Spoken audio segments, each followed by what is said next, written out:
পৃথিবীতে একজন মানুষই শুধু জানতেন যে তিনি পৃথিবীতে কতদিন বাঁচবেন, সেটা হচ্ছে সাইয়েদনা আদম আলাইহিস সালাম। ওনাকে বলে দেওয়া হয়েছিল উমরুকা আলফু সানা, তুমি পৃথিবীতে বাঁচবে 1000 বছর। কয় বছর? সাইয়েদনা আদমের সামনে অনেকগুলো রুহু রাখা হলো। সাইয়েদনা আদম বললেন, এরা কারা? আল্লাহ বললেন, এরা হচ্ছে নাসালুক, তোমার বংশধর, পৃথিবীতে তোমার পরে এরা পৃথিবীতে আসবে। সাইয়েদনা আদম বললেন, আল্লাহ ওই যে একটা রুহু দেখা যায়, এটার নাম কি? আল্লাহ বললেন, হাদা ইবনুকা দাউদ, এটা তোমার ছেলে দাউদ, সে দুনিয়াতে নবী হয়ে আসবে, তার ছেলে সুলাইমানও নবী হয়ে আসবে। সাইয়েদনা আদম বললেন, মাবুদ, আমার ছেলে দাউদের কত বছর হায়াত আপনি দিয়েছেন? আল্লাহ বললেন, 40 সানা, মাত্র 40 বছর, 4 ইয়ার্স, 40 বছর তোমার ছেলেটা বাঁচবে। ও আল্লাহ, আমি বাঁচবো কয় বছর? তুমি বাঁচবে 1000 বছর। সুবহানাল্লাহ। সাইয়েদনা আদম বললেন, মাবুদ, এত ফুটফুটে সুন্দর আমার ছেলে দাউদ, মাত্র 40 বছর দিলেন কেন? জিদ মিন উমরিহি, বাড়ায়া দেন। কি করেন? সুপারিশ করতেছে পোলার লাইগা। কে? বাবা। আল্লাহ আপনি বাড়ায়া দেন। আল্লাহকে বাড়ানো যাবে না, লেখা হয়ে গেছে। রুফিআতিল আকলাম ওয়া জাফফাতিস সুহুফ, কলম তুলে নেওয়া হয়েছে আর কালি শুকিয়ে গেছে, আর কিছু করা যাবে? সাইয়েদনা আদম বললেন, মাবুদ, আমার 1000 বছর কেন দিলেন? আমার এই সুন্দর ফুটফুটে ছেলেটারে মাত্র শুধুমাত্র 40 বছর কেন দিলেন? ও মাবুদ, আমার 1000 বছরের দরকার নাই, আমার 1000 বছর থেকে 60 বছর আমি আমার ছেলেরে দিয়ে দিলাম। দাউদ আলাইহিস সালাম বাঁচবে 40 বছর, তো বাপ আদম যদি আরো 60 দেয়, 40 আর 60 মিলে কত হয়? 100। ভালো হিসাব বোঝে, 100।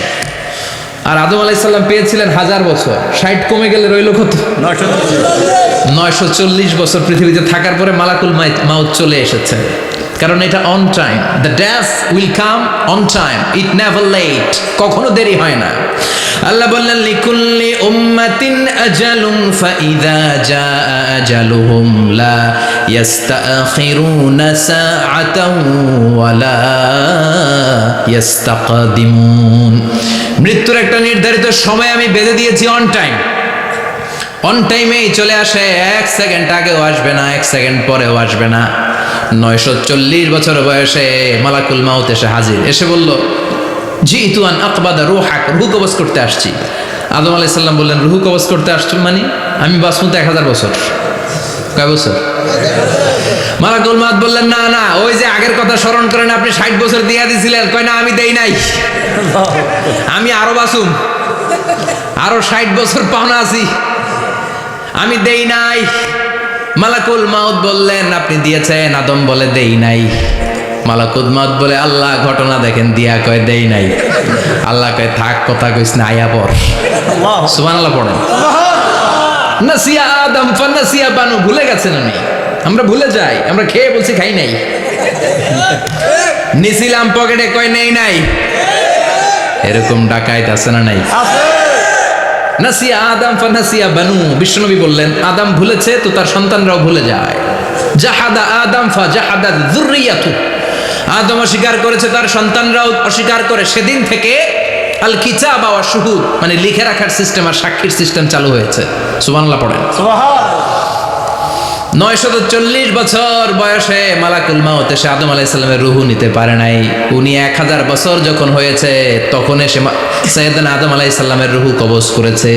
যেই দিন পৃথিবীর প্রথম মানব, প্রথম নবীর রূহ মালাকুল মাউত দুনিয়া এসে কবজ করেছে, ওই দিনটাও ছিল জুমাবার। সুবহানাল্লাহ, আল্লাহু আকবার। আবার বিশ্বনবী বললেন, লা তাকুমুস সাআহ ইল্লা ফি ইয়াউমিল জুমআহ ইযা যুনজিলাতিল আরদু জিলজালাহা ওয়া আখরাজাতিল আরদু আসকালাহা ইযা রুজ্জাতিল আরদু রাজ্জাও ওয়া বুসাতিল জিবালু বাসসা। কিয়ামতের দিন পৃথিবীটাকে একটা প্রকম্পন দিয়ে কাঁপিয়ে দিবে কে? মারাত্মক একটা ঝাঁকুনি দিবে আল্লাহ, পুরো পৃথিবীটা কেঁপে ভেঙে চুরে খান খান হয়ে যাবে। এই ঝাঁকুনি আর আর্থকোয়েক, ভূমিকম্প এর ঘটনাটা যেদিন ঘটবে ওই দিনটাও হচ্ছে জুমার দিন। চিৎকার করে পড়েন সুবহানাল্লাহ।